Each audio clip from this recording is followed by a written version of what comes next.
Hey, it's Squidly. Here are 5 mistakes that tent campers make.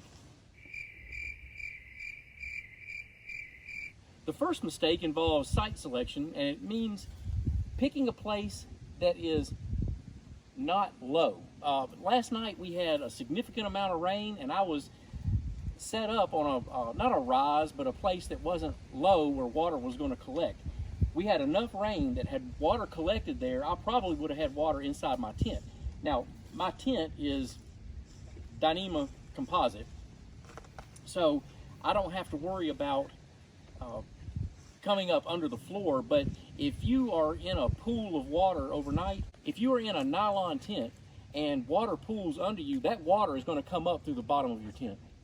The second mistake that tent campers make also involves site selection, and it is being set up on an incline. I'm on a place here that is pretty flat. We'll find out tonight just how flat it is. But if you're not on a flat site, then overnight you're going to start sliding to the downhill. It's just going to put you in a corner or against a side.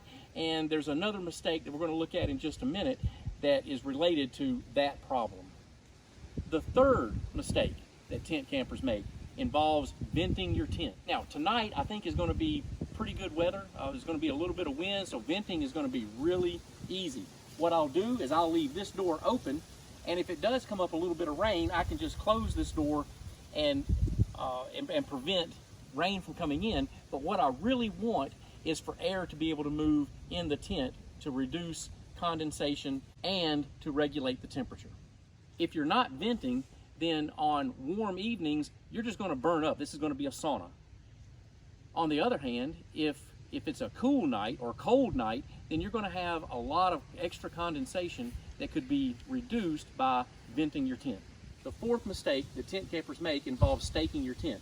Now, for a trekking pole tent that requires staking, it's necessary to put stakes to begin with, but staking so that the stakes don't pull out, staking so that the stakes are buried deep enough that they will hold overnight even in wind. Now, with the tent over here, I have it staked at this angle so that as this pulls, and it's pretty tight, as it pulls, it's more difficult to pull out. If you're staking directly down at a 90-degree angle, it's more likely that that's going to come out. And if you're staking the opposite direction of what I have, then they are for sure going to come out overnight.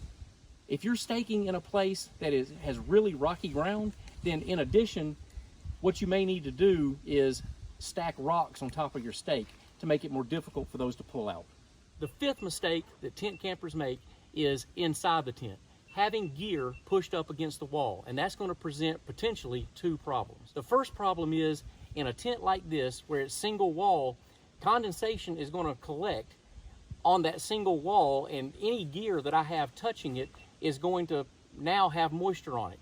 Now, for some gear, that's not really a problem at all, but for your sleeping bag or clothes that you have in there, you do not want those pushed up against the wall collecting condensation.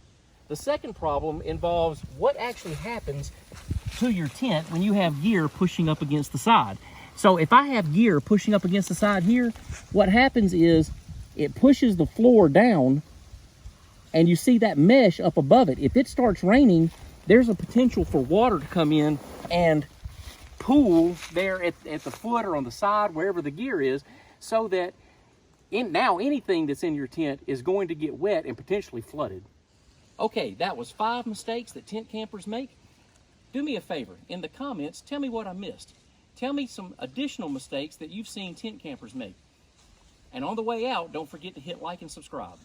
Hey, it's Squidly. Here are, I don't even know what I'm saying.